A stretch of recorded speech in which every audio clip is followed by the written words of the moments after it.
যারাই হক কথা বলেছে জেলের কুঠরিতে। আমার ভিসা বাতিল করা আছে, আমার নামে অ্যারেস্ট ওয়ারেন্ট জারি করা আছে। পা দিলি অ্যারেস্ট করো সেই মৌলবি। আমি যেতে পারি না বাংলাদেশে, প্রচুর ইনভাইট আছে। যদি নৌকাকে না ডুবাতে পারে, হাসিনা বলেছে আমি সরকারে থাকব, আর যদি হাসিনা সরকার মনে করে আমার নৌকা ডুববে না, তাকে বলবো ভালো করে ইতিহাস পড়ো। 120 বছর আগে না 10 বছর আগে টাইটানিক জাহাজ যারা বানিয়েছিল তারা বলেছিল আমার তৈরি টাইটানিক কখনো ডুবতে পারে না। তাকে যখন পানির তলায় আমার আল্লাহ তলিয়েছে, হাসিনাকে বলবো যদি তুমি এক বাপের বিটি হও, তুমি যদি হক পথে চলনে वाली হও, আর তুমি যদি সচ্চা হও, একবার বাংলাদেশে 70 উপরে ভোট করে দেখাও, তোমার নৌকোকে লাত মেরে বাংলাদেশ থেকে তাড়িয়ে বার করে দেবে। এটা চ্যালেঞ্জ। বাংলাদেশের মুসলমান কি কষ্টে আছে আমি জানি। হাসিনাকে কে পরিচালনা করে সবাই জানে। আমি আর ইশারা দিলাম, সমঝদারোं के लिए ইশারা কাফি है। আমি নাম করব না। হাসিনাকে কে পরিচালনা করছে? বেঈমান কাফেরের দ্বারা পরিচালনা হচ্ছে। তার প্রেম, ওই জন্যে তার গদি চলে যাবার ভয়ে হাজার হাজার আলেমকে দিলের কুঠরিতে বস করিয়ে রেখেছে। তার গদি চলে যাবে বলে মিজানুর রহমান আজহারির মতো বক্তাকে দেশ ছাড়া করে দিয়েছে। মালয়েশিয়ায় বসে আছে। সে জানে এদের পপুলারিটি, এরা যদি লোককে বলে দেয় ভোটটা এইখানে আর পড়বে না নৌকোয়, নৌকোর বিপরীতে পড়ে যাবে। আমি বলেছি অনেক বাংলাদেশের বন্ধু বান্ধব কলকাতায় এলে আমার সঙ্গে দেখা করতে আসে, আমার কাছে এসছে, আমার মাদ্রাসায় এসছে। একটাই কথা বলেছে, হুজুর দোয়া করেন যেদিনে হাসিনা সরকার সরে যাবে সেদিনে আপনাকে রাষ্ট্রীয় মর্যাদা দিয়ে আমরা বাংলাদেশে নিয়ে যাব। আমি দোয়া করেছি যেদিনে হাসিনাকে ডুবাবে বাংলাদেশের মানুষ, সেদিনে ইয়াসিন আলহামদুলিল্লাহ বাংলাদেশের মাটিতে পা রাখবে, তার আগে নয়। আমি যদি এখন বাংলাদেশে যাই আমার স্থান হবে জেলের কুঠরিতে। আমার কাছে খবর আছে, আমি সব জানি। হাসিনার যতগুলো গোলাম আছে আর দালাল আছে, তো শুনে রাও আমারও ভালোবাসার লোক তোমার দেশেই বসে আছে। আমারও মহাব্বতের লোক বাংলাদেশে, আমেরিকায়, লন্ডনে, ব্রিটেনে, জার্মানে, বহু জায়গায় বাংলাদেশের প্রবাসী ভাইরা আসে, ফোন করে অনেক অনুরোধ করে দোয়ার। আমি দোয়া করি তাদের জন্য, তাদের পরিবারের জন্য, বাংলাদেশের মানুষের জন্য। একে ডুবাও, যদি হাসিনাকে না ডুবাতে পারো তোমাদের অবস্থাও শ্রীলঙ্কার মতো হবে। মোদিজি বলেছেন, আমার মনে হয় এক সপ্তাহ ইন্টারনেট বন্ধ ছিল, কয়েকদিন। তো যেটা জানা যাচ্ছে কয়েক হাজার ছাত্র ছাত্রী স্টুডেন্ট মারা গেছে, নিহত হয়েছে পুলিশের গুলিতে। আর পুলিশগুলো মুসলমান, যারা মারা যাচ্ছে তারাও মুসলমান। তবে হাসিনার উচিত এই সময় পদত্যাগ করা, তা না হলে শ্রীলঙ্কার মতো ওদিকে ছুটিয়ে ছুটিয়ে মারবে। অলরেডি 22টা এমপি দেশ ছেড়ে দিয়েছে বাংলাদেশ। হাসিনার 22 জন এমপি পালিয়ে গেছে দেশ ছেড়ে। আজকের যা পরিস্থিতি দেখলাম, হাসিনাকে গদি ছাড়তেই হবে, ছাড়া দরকার। ভালো ভালো উলামায়ে দ্বীন জেলের কুঠরিতে, যারাই হক কথা বলেছে জেলের কুঠরিতে। আমার ভিসা বাতিল করা আছে, আমার নামে অ্যারেস্ট ওয়ারেন্ট জারি করা আছে। পা দিলি অ্যারেস্ট করো সেই মৌলবি। আমি যেতে পারি না বাংলাদেশে, প্রচুর ইনভাইট আছে। যারা ছাত্র ছাত্রীদের উপরে গুলি চালিয়েছে এর বিচার আল্লাহ করবে, করবে না করবে। আল্লাহর বিচার কিন্তু বড় কঠিন, আল্লাহর বিচারে আওয়াজ ওঠে না। তাই সকল ভাইকে অনুরোধ করব যে আপনারা সবাই, আজ থেকে আমরা সবাই মুমিন হব। জোরে বলুন ইনশাআল্লাহ। হাদিসুন নিসাই চলবেন না, মেয়েদের হাদিসে চললে অনেক জায়গায় বিপদে পড়বে, অনেক জায়গায়। যেমন বিবাহ, মসজিদেই বয়ান করলাম আজকে কেশপুরে, যে মসজিদ আল্লাহর ঘর, এত সুন্দর জায়গা। আপনাদের অনেকের জানা নাই, আলেমদিকে জিজ্ঞেস করবেন। রাসূল সাল্লাল্লাহু আলাইহি সাল্লামের যুগে, হযরতে উমরের যুগে, হযরতে আলীর যুগে, হযরতে উসমানে গনির যুগে, হযরতে আবু বকর সিদ্দিক রাদিয়াল্লাহু তাআলা আনহুর যুগে সেই সাহাবীদের যখন খিলাফতের যুগ চলেছে, রাসূলের আমল থেকে মসজিদের ভেতরে নিকাহ হতো, মসজিদের ভেতরে বিচার হতো, মসজিদের ভেতরে ফয়সালা হতো। আজকে বিয়েটা যখন রাস্তায় গেছে, প্যান্ডেলে গেছে, সমস্ত হারাম কাজ আমাদেরকে ধরে ফেলেছে। এই 2 বছর আগে আমি একটা বিয়ে ঠিক করতে গেছি আমার গ্রামে, আমার দূর সম্পর্কে আত্মীয় এসেছিল, বলে হুজুর আপনি একটু আসবেন। আমি বললাম আমি আসরের পরে ক্লাস করে যাব, জলসা ছিল না। গেলাম, ডায়েরিটা নিয়ে গেলাম সাথে করে, ডেট ঠিক হবে। আমাকে বললে ফাল্গুন মাসের প্রথম সপ্তাহে দেখুন। আমি বললাম ভাই প্রথম সপ্তাহে শনিবার, সেদিন আমার কাছে জলসা আছে, ওই দিনে বিয়ে, আর রবিবার আপনার অলিমা হবে, সোমবার মেয়ে জামাইকে নিয়ে চলে আসবে। বলার পরে ছেলের বাপ বলছে বাইরে থেকে আসি। আমি এটা প্রস্তাব রাখলাম, বাইরে গেল, ফোন লাগাইছে বড় মুফতি সাহেবকে। বড় মুফতি সাহেবকে তার বউ, ওর থেকে বড় মুফতি তো কেউ নাই। তাকে বলছে হুজুর বলছে শনিবার বিয়ে। ওই দিক থেকে মুফতি সাহেব ফতোয়া দিচ্ছেন না, শনিবার বিয়ে দিলে শনি লেগে যাবে। আল্লাহ, এত বড় মুফতি! Islamic culture. আমার কথা মানলো না। সোমবার বিয়ে, মঙ্গলবার অলিমা, বুধবার জামাই বিটি নিয়ে আসবে। 3 মাস পরে খবর এলো বিয়েটা ভেঙে গেছে। এমন সোমবার কি করে শনি লাগলো? কথাটা বুঝতে পারেননি? আল্লাহর কাছে সব দিনটা সমান। জোরে বলুন সুবহানাল্লাহ। কোন ছেলে কেরলে থাকে, বোম্বাইয়ে থাকে, সে এসছে ঈদের সময় নেই, ঈদের পরের দিনে বউ নিয়ে চলে যাবে, কিংবা ঈদের পরের দিনে চলে যাবে, সে বিয়ে করে যাবে, ঈদের দিনে জোহরের নামাজ পড়ে ইমামকে ডেকে বিয়ে পড়িয়ে দেবে, কোনো অসুবিধা নেই। কোনো মুক্তি যদি বলে হবে না, তাকে মুক্তি আবার করতে হবে। এটা আমি মৌলভী শওকতের বেটা বললাম, কোনো অসুবিধা নেই। আল্লাহর কাছে সব দিনটাই সমান। একটা ছেলে ফোন করছে মুর্শিদাবাদ থেকে, হুজুর আমাবস্যার রাতে কি বিয়ে হবে? আমরা মোটেই করবি না, বে কালো ছেলে হবে। কি বলবো তাকে?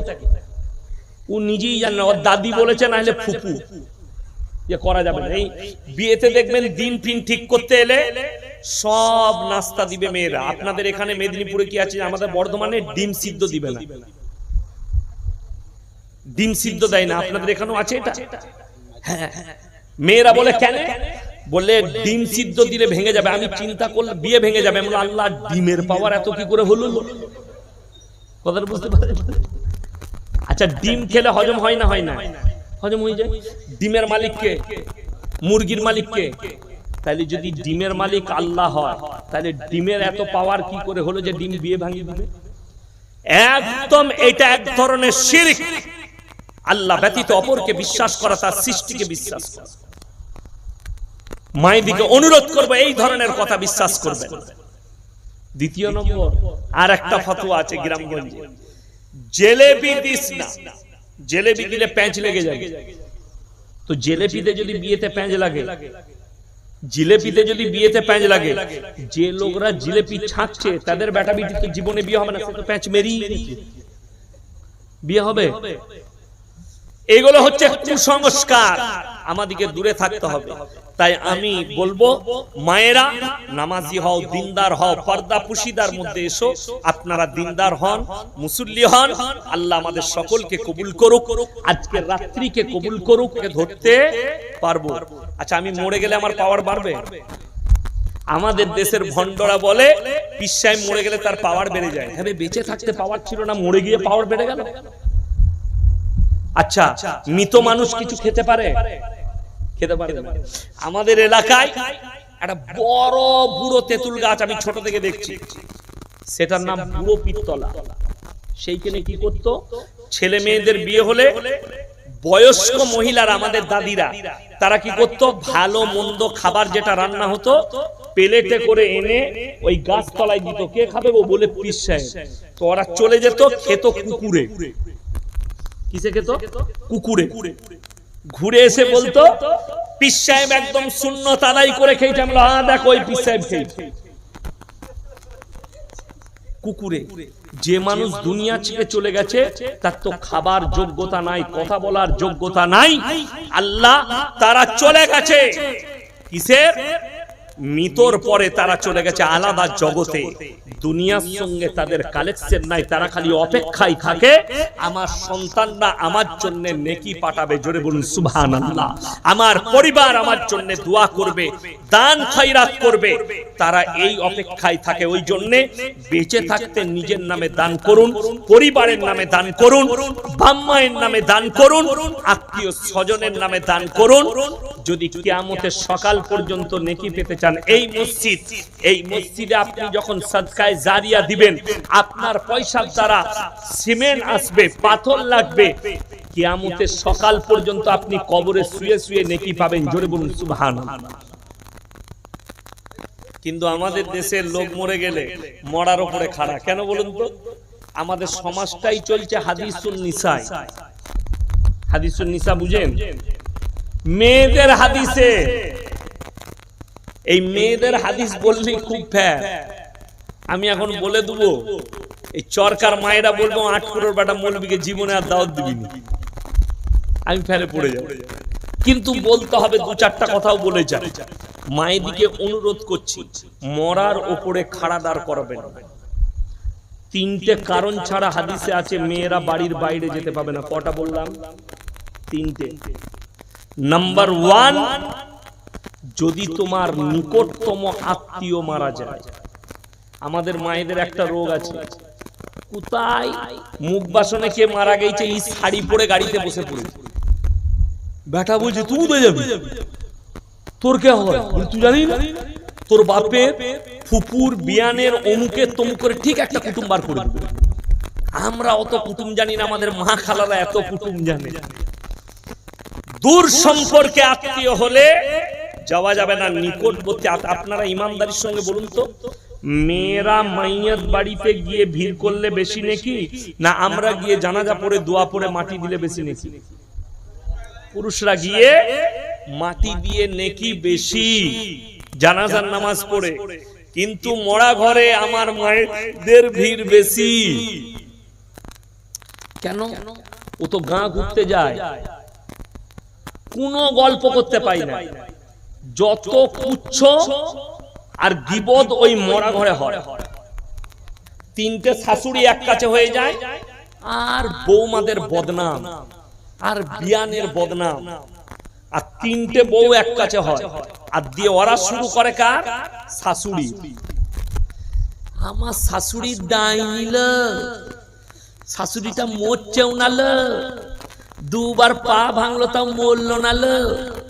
আর এরা বলছে আচ্ছা ডাইনি বউ জুটেছে, একদম বেদম এলো, জ্বলিয়ে দিলে ঘরকে। কষ্ট এইটা। সব থেকে মহিলারা এক শ্রেণীর আলেমের পরে যারা সব থেকে প্রথম জাহান্নামে যাবে, তারা হচ্ছে এক শ্রেণীর মহিলা। বেশিরভাগ মহিলা জাহান্নামে যাবে তারা খালি গীবত করার কারণে। গীবত। আর দ্বিতীয় নম্বর হচ্ছে বেপরদা। আমরা মনে করেছি বোরকাটা পর্দা, আমরা মনে করেছি হিজাবটা পর্দা। না, হিজাব হচ্ছে শালীন পোশাক, বোরকা হচ্ছে বাধ্যতামূলক বাইরে যাওয়ার জন্য পোশাক, জানো কেউ না দেখতে পায়, যেটা বাধ্যতামূলক যেতে হচ্ছে। নাম্বার 1, কাছের আত্মীয় মারা গেলে তুমি নিজেকে ঢেকে নিয়ে যেতে পারবে। কেমন ঢাকা?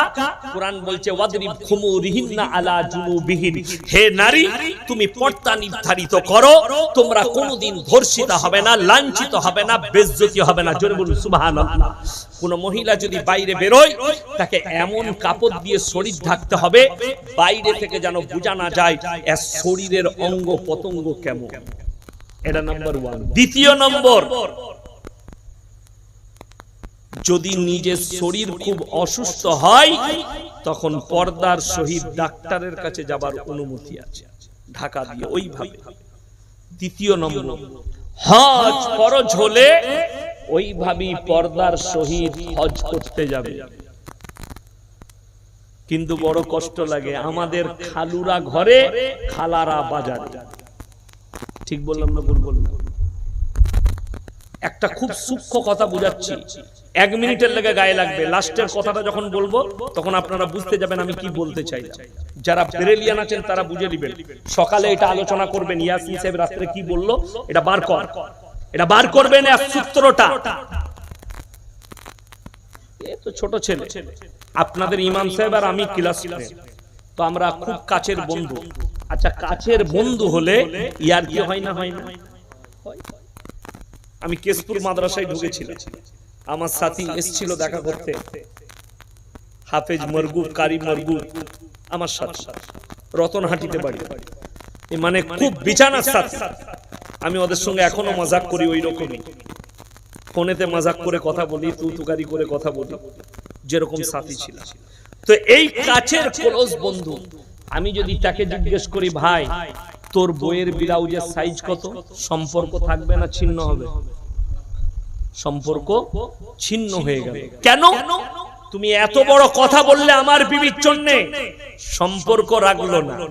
আমার ভাই বড় দুঃখের বিষয়, সম্পর্ক ছিন্ন করলো সামান্য এই কথার জন্য যে আমার বিবির জন্য এটা বলেছে, অথচ আপনার বিবিরকে বাজারে ঠেলে দিয়েছেন।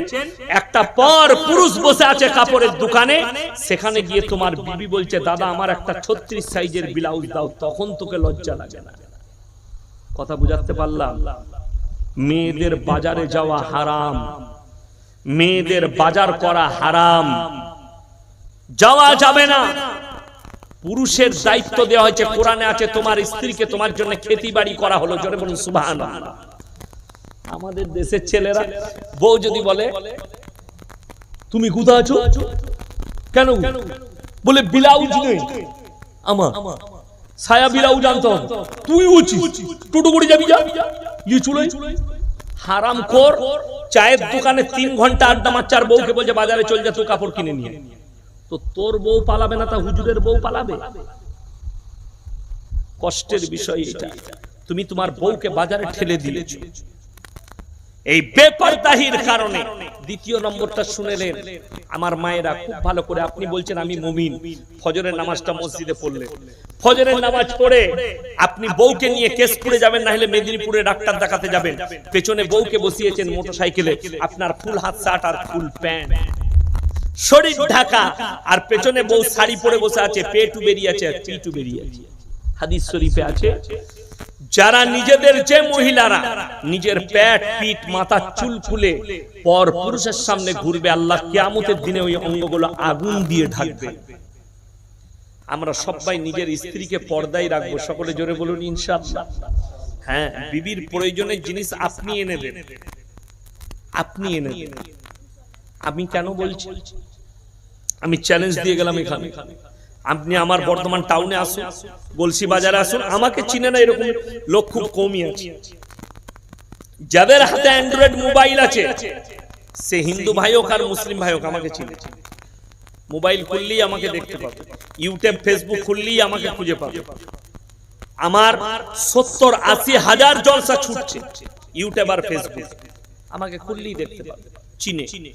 কোন একটা দোকানে যদি আমার বর্তমান টাউন কিংবা গলসি বাজারে বলতে পারে ইয়াসিন সাহেবের স্ত্রী বোরকা পরে এসে একটা রুমাল কিনেছে, আমি মৌলভী শওকতের বেটা জীবনে আর বক্তব্য দেব না। চ্যালেঞ্জ। সবাই নিজের বিবি দিকে পর্দায় রাখবো, সকলে জোরে বলুন ইনশাআল্লাহ।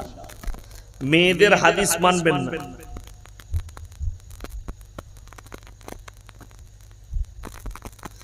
বাংলাদেশের নির্যাতিত ছাত্র ছাত্রীরা গুলিবিদ্ধ হয়ে মারা যাচ্ছে, এই বিষয়ে দেখুন।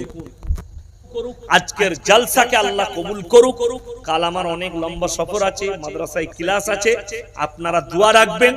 আমাদের মাদ্রাসার একটা বিল্ডিং ভেঙে বিল্ডিং করছি, তারও কিছু কাজের লেগে আমি যাচ্ছি বাইরে। আল্লাহ যেন আমার সফরকে কামিয়াব করে, বলুন আমিন। আমার সফরকে আল্লাহ যেন আসান করেন, দোয়া রাখবেন। আমি আপনাদের জন্য দোয়া দিয়ে যাচ্ছি, আপনাদের আল্লাহ মঙ্গল করুক।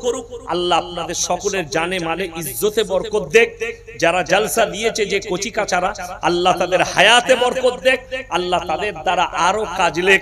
আপনারা দোয়া আমার জন্য রাখুন, আমি আপনাদের জন্য রাখি। ওয়ামা আলাইনা ইল্লাল বালাগ। আসসালামু আলাইকুম ওয়া রাহমাতুল্লাহি ওয়া বারাকাতুহু। সবাই দরুদ শরীফ পড়ুন। আল্লাহুম্মা সাল্লি আলা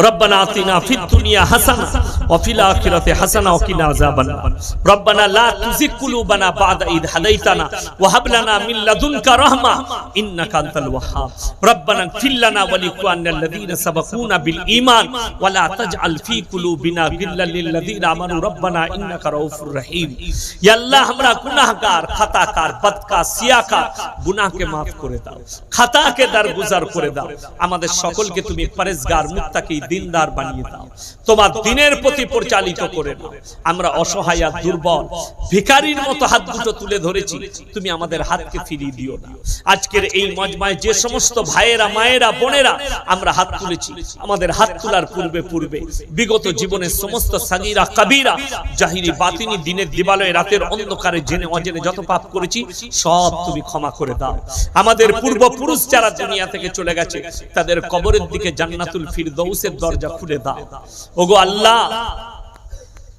আল্লাহ আমরা যখন দুনিয়া থেকে যাব আমাদের কবরকে আসান করে দিও কালমার সঙ্গে খাতমা নসিব করো কিয়ামতের ময়দানকে আসান করে দিও তোমার রাসূলের হাতে হাউজে কাউসার তুমি দান করো তোমার রাসূলের পাশে বসার তুমি তৌফিক দান করো ওগো আল্লাহ যেভাবে চললে তুমি রাজি খুশি হবে সেইভাবে চলার তুমি তৌফিক দান করো ওগো আল্লাহ যে আমার কচি কাঁচা ভাইয়েরা যারা জলসা দিয়েছে তুমি তাদের জানের মালের ইজ্জতের বরকত দাও তাদের কারবারের বরকত দাও ওগো আল্লাহ এই মসজিদের যত কাজ বাকি আছে তোমার গায়েবী মদদের দ্বারা পূরণ করে দাও যে ভাইয়েরা তোমার ঘরের জন্য হাত বাড়িয়েছে তুমি তাদের দিকে রহমতের হাত বাড়িয়ে দাও তাদের জানে মালে ইজ্জতে বরকত দাও আমাদের সকলের জানে মালে ইজ্জতে কারবারে ব্যবসা বাণিজ্যই বরকত দাও ওগো আল্লাহ পশ্চিম বাংলার তথা ভারতবর্ষের যেখানে যেখানে দুর্যোগ চলছে আল্লাহ যে এলাকাগুলোয় বন্যা হয়েছে সেখানকার মানুষ পেরেশানির হালতে আছে তুমি পেরেশানিকে দূর করে দাও